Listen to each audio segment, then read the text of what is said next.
Hi friends, welcome back. ಈ ವಿಡಿಯೋದಲ್ಲಿ ನಾವೀಗ ಕನ್ನಡದಲ್ಲಿ ಮಾತನಾಡುವಾಗ ನಮಗೆ ಹಲವಾರು ಡೌಟ್ಗಳು ಬರ್ತಿರ್ತವೆ. ಉದಾಹರಣೆಗೆ, ಹೌದಾ ಅಲ್ವಾ, ಹೋಗಿದ್ದಾನಾ ಇಲ್ವಾ, ಇದೆಯಾ ಇಲ್ಲವಾ, ಇದುವಾ ಅದುವಾ, ಆಗಿರಬಹುದಾ ಅಲ್ವಾ, ಅಲ್ಲ ಇಲ್ಲ, ಹೀಗಿರುವ ಹಲವಾರು ಅನುಮಾನಗಳು ಬರ್ತಿರ್ತವೆ. ಎಸ್, ಈ ರೀತಿಯ ಸಂದರ್ಭವನ್ನು ಇಂಗ್ಲಿಷ್ನಲ್ಲಿ ಹೇಗೆ ಹೇಳ್ಬೋದು ಎಂದು ಈ ವಿಡಿಯೋದಲ್ಲಿ ಕಲಿಯೋಣ. ಸಿ ಗೈಸ್, ಉದಾಹರಣೆಗೆ ಹೇಳೋದಾಗಿದ್ರೆ, ಅವನು ದುಬೈನಲ್ಲಿ ಇದ್ದಾನಾ ಅಥವಾ ಫ್ರಾನ್ಸ್ಗೆ ಹೋಗಿದ್ದಾನಾ ಎಂದು ನನಗೆ ಗೊತ್ತಿಲ್ಲ. ಅವಳು ಶನಿವಾರನ ಅಥವಾ ಆದಿತ್ಯವಾರನ ಬರ್ತಾಳ ಎಂದು ನನಗೆ ಗೊತ್ತಿಲ್ಲ. ನಿನಗೆ ಇಷ್ಟವಿದ್ದರೂ ಇಲ್ಲದಿದ್ದರೂ ನೀನು exam ಬರೀಲೇಬೇಕು.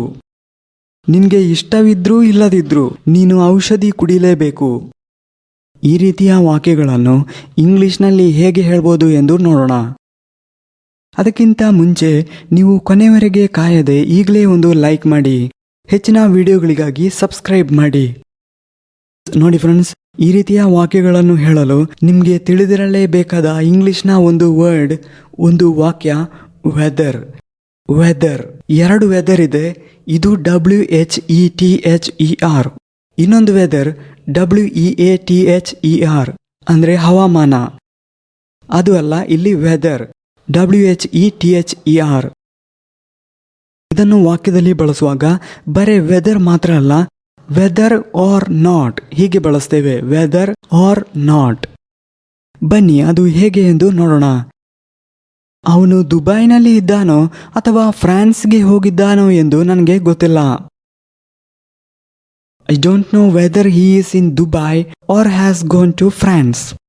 I don't know whether he is in Dubai or has gone to France. ಅವಳು ನನ್ನನ್ನು ಗುರುತಿಸುವಳೋ ಇಲ್ಲವೋ ಗೊತ್ತಿಲ್ಲ. ಅವಳು ನನ್ನನ್ನು ಗುರುತಿಸುವಳೋ ಇಲ್ಲವೋ ಗೊತ್ತಿಲ್ಲ. I don't know whether she will recognize me or not. Recognize, ಗುರುತಿಸು.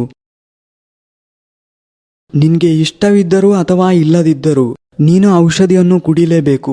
ನೀನು ಔಷಧಿಯನ್ನು ತೆಗೆದುಕೊಳ್ಳಬೇಕಾಗುತ್ತದೆ. You will have to take the medicine whether you like or not.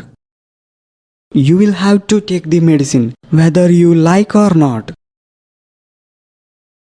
ಅವನು ಬರ್ತಾನೋ ಇಲ್ವೋ ನಮಗೆ ಗೊತ್ತಿಲ್ಲ.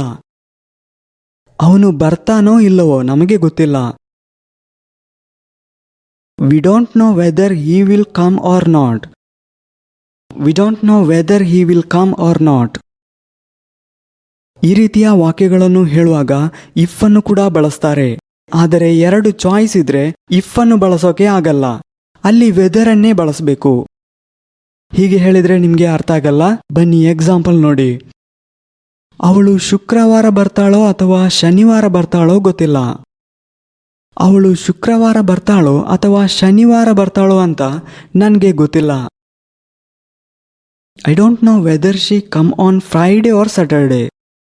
I don't know whether she come on Friday or Saturday.